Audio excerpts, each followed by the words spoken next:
I'm going to do here an example on circles, which crops up quite frequently here and there. And it goes like this. Find an equation for the circle which passes through the point 1, 1 and through the intersection points of the two circles given by the equations x squared plus y squared minus 5x plus 2 is 0 and x squared plus y squared minus 3x minus 6y plus 11 equals 0.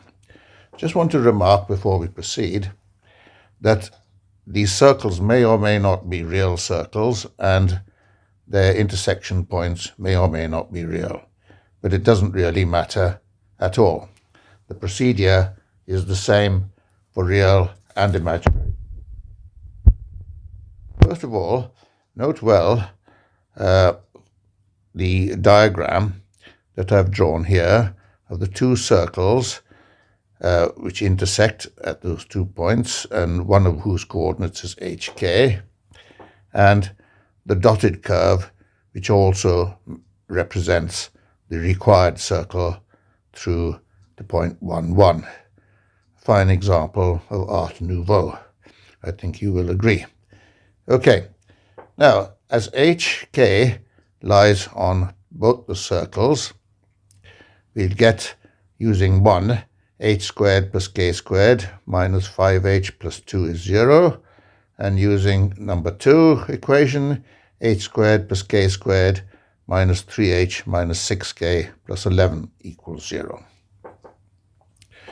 Now I want you to consider the circle given by the equation x squared plus y squared minus 5x plus 2 plus lambda into x squared plus y squared minus 3x minus 6y plus 11 equals 0, which in brief I've written as a plus lambda b, a representing the first bracket and b the second.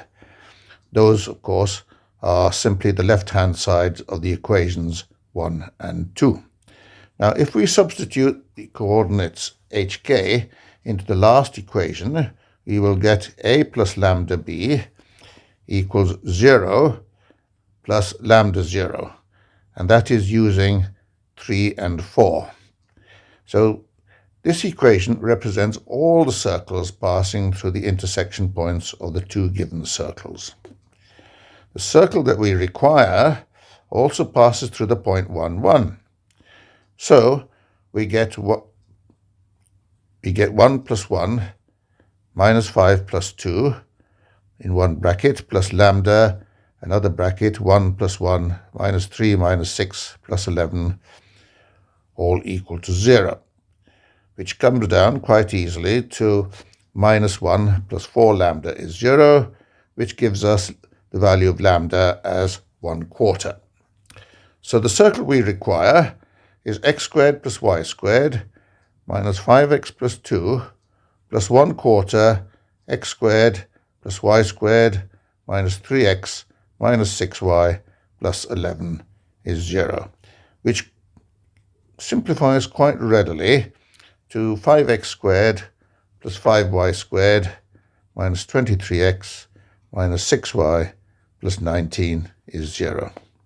Now, before I conclude, I just want to say that it is probably very tempting, if you saw this problem for the very first time, to do or try to find the point of intersection of the two circles. You'll find that's a long and tedious exercise, and once you've done that, you've then got to use the 2 points you've obtained and the point that you're given to find the required circle. That would be a very, very lengthy exercise, which might be good for the soul, but doesn't pay many dividends otherwise. So I will end on that note. And thank you for listening.